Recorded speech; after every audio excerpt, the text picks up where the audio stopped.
सुंदर, अप्रतिम, मनमोहक सौभाग्य अलंकार मंगळसूत्र महोत्सव 100% जीएसटी फ्री. मयूर अलंकार, सराफ बाजार आणि गंगापूर रोड, नाशिक. ताज्या बातम्यांसाठी नाशिक न्यूजच्या YouTube चॅनलला सबस्क्राईब करा आणि बेल आयकॉनला प्रेस करा.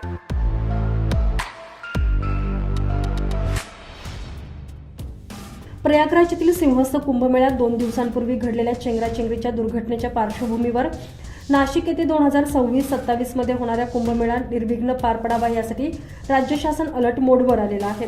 त्याचाच एक भाग म्हणून सोमवारी राज्याच्या गृह विभागाचे अवर मुख्य सचिव नाशिकमधील कुंभमेळ्याच्या तयारीसह सुरक्षतेचा आढावा घेणार आहेत. सकाळी 10:30 वाजता जिल्हाधिकारी कार्यालयात ही बैठक होणार आहे. त्यासाठी 35 विविध आस्थापनांच्या प्रमुखांना उपस्थित राहण्याचे निर्देश विभागीय आयुक्त डॉक्टर प्रवीण गेडाम आणि जिल्हाधिकारी जलज शर्मा यांनी दिलेले आहेत. या बैठकीला विशेष महत्त्व आहे. गृह विभागाच्या अवर मुख्य सचिवांच्या उपस्थित होणाऱ्या आढावा बैठकीसाठी शासनाच्या 35 विविध विभागांच्या वरिष्ठ अधिकाऱ्यांसह खाते प्रमुखांना बोलवण्यात आलेलं आहे. प्रयागराज येथे बुधवारी अमृत स्नानाच्या मुहूर्तावर उडालेल्या झुंबडमुळे चेंगराचेंगरीची दुर्घटना घडून त्यात 30हून अधिक भाविकांचा दुर्दैवी मृत्यू झाला, तर 60हून अधिक भाविक गंभीरत्या जखमी झाले आहेत.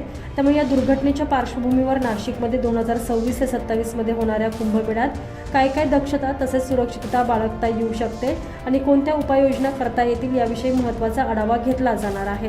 नाशिकमध्ये 2003 मध्ये झालेल्या सिंहस्थ कुंभमेळ्यात चेंगराचेंगरीची दुर्घटना घडून त्यात 29 भाविकांचा बळी गेला होता.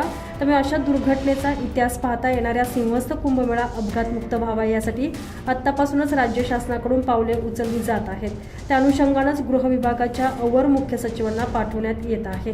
तर उत्तर प्रदेशातील प्रयागराज येथे झालेल्या दुर्घटनेनं नाशिकला 2003 साली झालेल्या सिंहस्थ कुंभमेळा प्रसंगी चेंगराचेंगरीच्या घटनेच्या स्मृती जाग्या झाल्या.